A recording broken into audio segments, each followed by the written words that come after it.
Magandang buhay mga kakwentuhan. Isang magandang balita ito ngayon at sigurado ikatutuwa ninyo kasi tuwang-tuwa ko.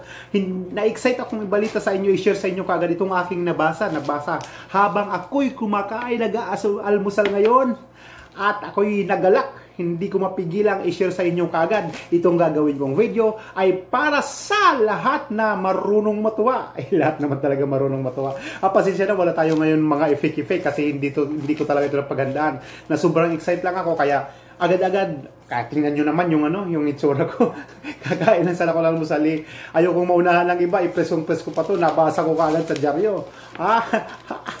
Mga kakwentuhan, mga supporters ng Duterte, mga BBM, panigurado, walang kasing lakas to. Parang bagyo, kung meron pang lalakas, kung meron lang signal number 10 sa bagyo, mas malakas pa to.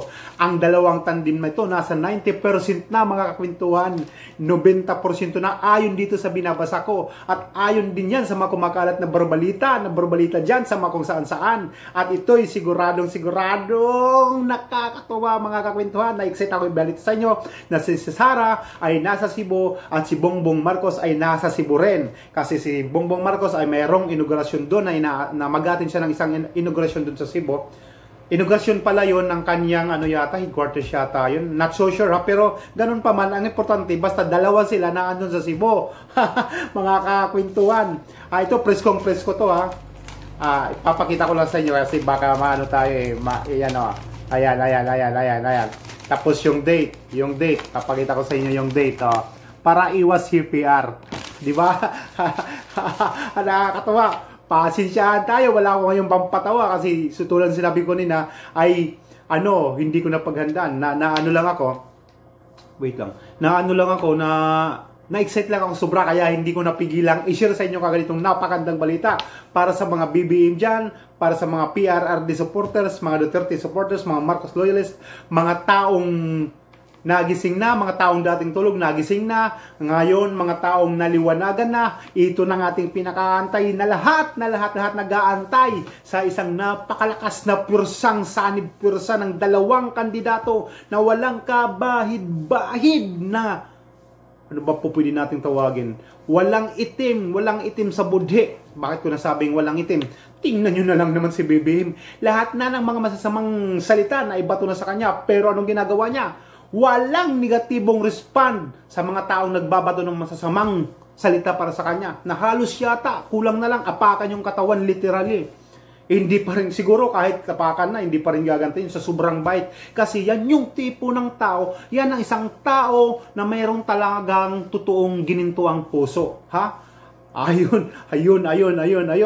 Nakakatuwa mga kakwentuhan. Talagang walang mapagsidlan ng aking tuwa. Hindi masukat ang aking tuwa ngayon sa balitang aking binabasa. Ganun pa man, ang pinaka-importante kong concern ay ma-share ko lang sa inyo na 90% ng Sara BBM lutong-luto na. Ay di ko alam kung lutong-luto na. Basta niluluto na, malapit ng maluto. Di ko alam kung lutong-luto na. Pero sa 90% na yan, siguradong kakaperanggot na lang, lutong-luto na, wag naman sana masunog. Nakakatawa talaga. Sana tuwa rin kayo, mga ka-BBM, mga ka-PR rin dyan. Sana pirsa tayo, wag nating pahintulutan na merong makabalik sa pwesto yung mga taong plastic, yung mga taong ang gaganda magsalita. Kung ako, ikaw, tatlong buwan lang, tapos ka sa kolehiyo, mga ganun-ganun mga bagay, wag tayo dyan. Dito tayo sa totoong talagang sisilbi. Yung totoong may puso magsilbi sa mga kapwa natin Pilipino. Yung taong totoo talagang may puso para paunlarin ang ating bansang maharlika. Nakakatuwa to. Hindi to ilalathala kung hindi malapit sa katotohanan.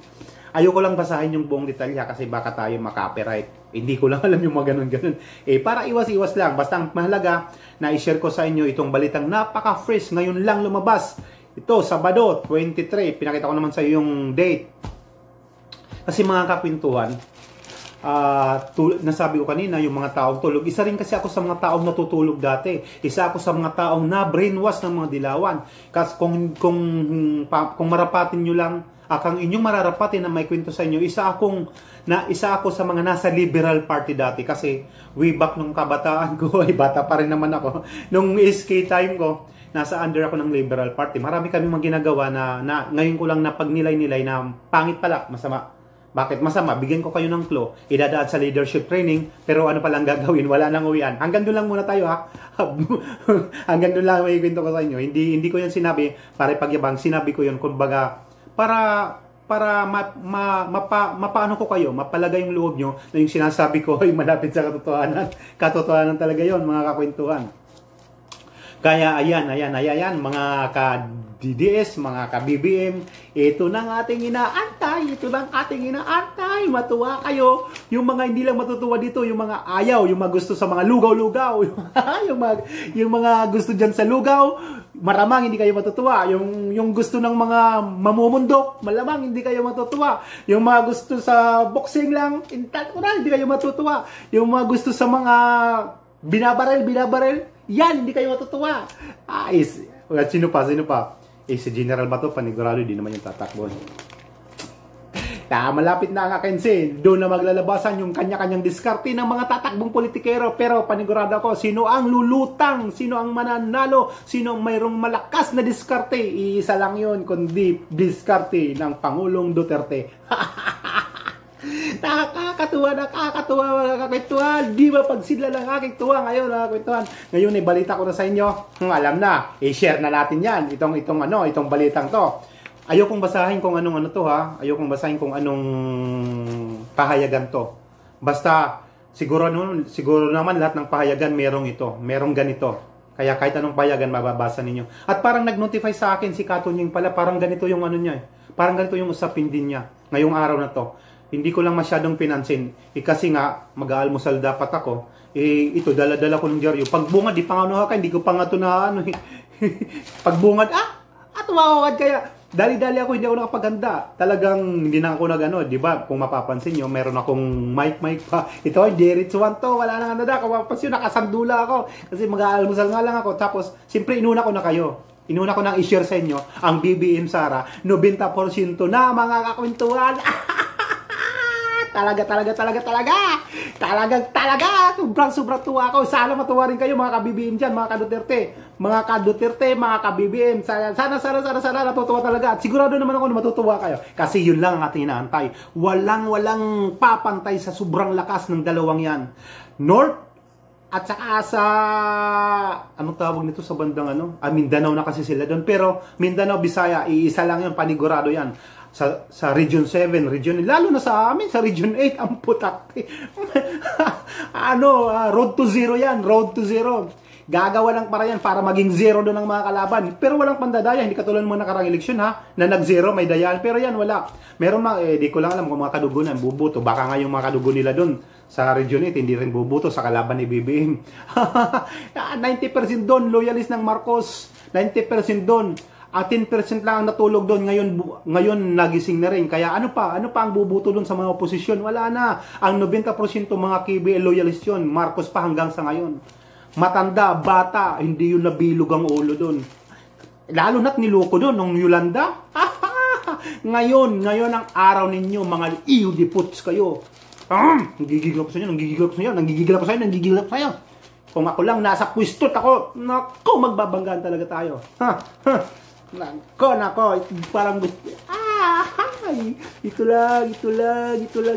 lang kasi. Dahan-dahanin ko baka magusot.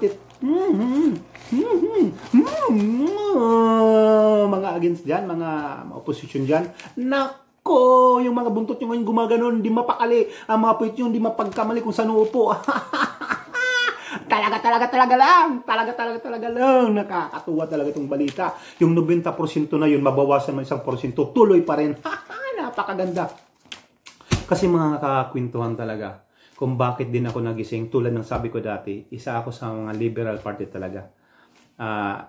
Katunayan yan, naging SK din ako dati. Tapos nasa under ako ng Liberal Party. Tapos simula nung mapanood ko yung interview ni Corpus, na sinasabi niya doon, na talaga, si Corpus kasi, kung hindi ako nagkakamali, isang lieutenant yan. Lieutenant yan ng PMA yata. Tapos na-promote din lang ako, sigurado kung naging general siya. Pero ang sigurado ako, isa siya sa mga high-ranking official ng CPP NPA. Which is siya yung nagbunyag.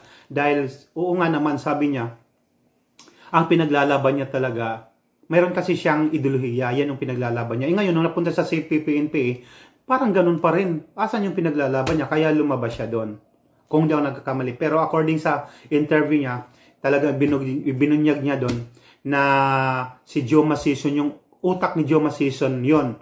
Plus, according kay Corpus, plus ni Ninoy Aquino. Kasi nga, gusto nilang pabagsakin yung administrasyon ng rehimeng Marcos on that time. Kaya mga kakwentuhan, unti-unti nang naliliwanagan, yung iba naliwanagan na, yung mga hindi pa naliliwanagan, mag-search lang tungkol sa mga usaping ganon. Kung totoo ba talagang masama yung martial law, kung totoo ba talagang masama yung Marcos, kung totoo ba talagang nagnakaw ang mga Marcos. At isang tips lang mga kakwentuhan, paano magnanakaw yung Marcos, paano magnanakaw si Ferdinand Marcos. Inong panahon na yun, napakahirap ng bansang Pilipinas. Ano ang nanakawin sa Pilipinas? Isamantalang hawak tayo ng isang negosyante napakamayaman sa buong mundo na Italiano. At isa doon sa mga attorney ay si Ferdinand Marcos. Kaya si Ferdinand Marcos, mayroon siyang mga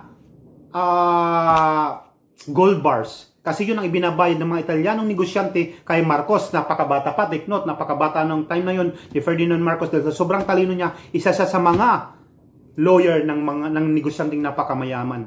Sa buong mundo yun ha. Kaya mayaman na bago pa magpresidente, bago pa pumasok sa politika, si Ferdinand Marcos mayaman na talaga yan. Hanggang sa naging presidente siya, from mayor, naging pinakabatang mayor, naging pinakabatang congressman, pinakabatang naging lieutenant yata. Hindi ako sure sa ano yun. Pero yun. Pinakabata siya naging pumasok sa politika at namayagpag, kaya ayaw ng mga karamihan sa kanya.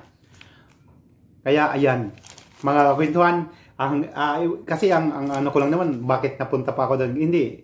Kumbaga, pasensya na kung ano-ano lang sumapasok sa bibig ko kasi hindi talaga ako nakaprepare. Tingnan mo, nalipat tayo. Pero ang pinakamahalaga nun, mga kawintuhan, itong balita na BBM Sara is 90% na. Di ba? Yung mga nasabi ko regarding sa yung mga martial law tsaka yung pagnanakaw, masisearch nyo naman yan. Hindi yan basta-basta mawawala sa YouTube. Na andyan yan para maliwanagan yung may iba hindi pa naliliwanagan. Isang tips lang, tulad sinabi nila masama daw yung martial law. At take note mga kakwentuhan, yung sinasabi nila na diktador si idadagdag ko na lang, diktador si Marcos dahil daw sa martial law na yun. Oy mga kababayan, mga kakwentuhan, hindi may sasatupad yung martial law sa nag-iisang tao lang. Hindi lang presidente ang didesisyon, ipapasa din yun sa Kongreso. So kung napasa yun sa Kongreso, therefore marami nagsang-ayon. Dahil nung time na yun, kailangan na talaga i-implement yung martial law. Dahil nga mayroong threat sa ating bansa. May rebellion, may mga pagsabog. Maliban sa rebellion, mayroon na talagang threat sa ating bansa para sa kopin nito. Kaya kinakailangan talaga ilunsad yung martial law. Yun lang tips. Kung gusto niyo pa talaga ng karagdagan, nakakaalaman, hanapin nyo sa YouTube, mag-search lang kayo regarding sa martial law. At saka sa pagnanakaw, kung totoo talagang magnanakaw yung mga Marcos, hindi na mabibilog ng oposisyon yung mga taong bayan. Yung mga kakwentuhan natin dyan, mga solid supporters ng BBM, mga solid supporters ng Duterte, sana pero sa tayo ngayon sa dating halalan 2022. Masayang-masaya ka mga kakwentuhan. talaga. Yung dating ganon. Talaga. Ito, wala na, hindi na uso yan. Yung mga ganun-ganun, hindi na uso yan. Mga sigas-sigan, hindi na uso yan. Ang uso talaga ngayon, ito. Yung may puso na magsilbi sa kapwa Pilipino, yung may puso na paunlarin ang bansang maharlika, which is yung Pilipinas, na ating inang bayan. Yan lamang po mga kakwentuhan. Hanggang sa susunod, aasahan ko kayo na kayo'y naandyan lagi pag ako'y mayroong isang video. At sana ma-share natin itong mga kwentuhan para kumalat na kagad itong magandang balita. Kasi baka yung iba sa YouTube lang nagre-rely, at least malalaman nila yung 90% ng tambalan ng Marcos Duterte. Okay? At saka yung iba baka hindi nagjajaryo, kaya kailangan i-share din natin. At saka yung mga kakwentuhan, yung mga hindi pa dyan, yung mga bagong napadpad lang sa munting channel natin, ha. Parang please dagdagan nyo yung dagdagan natin yung para lumaki yung channel ko. Please. At yung channel ko na to hindi naman to talaga para sa kung ano lang, para din to sa charity. Kung sakaling dumating yung panahon na yung channel natin is lumaki na, kumikita siya, sana ay para din to sa mga taong nasa kalye. Isa rin kasi tayo na merong plano para tumulong sa ating kapwa. Nang sa ganon, para lahat tayo maging masaya. Para yung kunting tulong natin sa kapwa, itulong na natin, ibigay na natin. God bless sa ating lahat. Maraming salamat. Tapusin na muna natin ang ating kwentuhan, mga kakwentuhan. At yung magandang balita, naibalita ko na, na-share ko na. At sana, i-share nyo din, mga kwentuhan. Please, i-share nyo din, ha? At isang ngiti. Isang ngiti naman dyan, mga kwentuhan. Isang halakak. Ayan, mga kwentuhan. Magandang buhay, mga kwentuhan. Bye-bye, bye-bye, bye-bye, mga kwentuhan.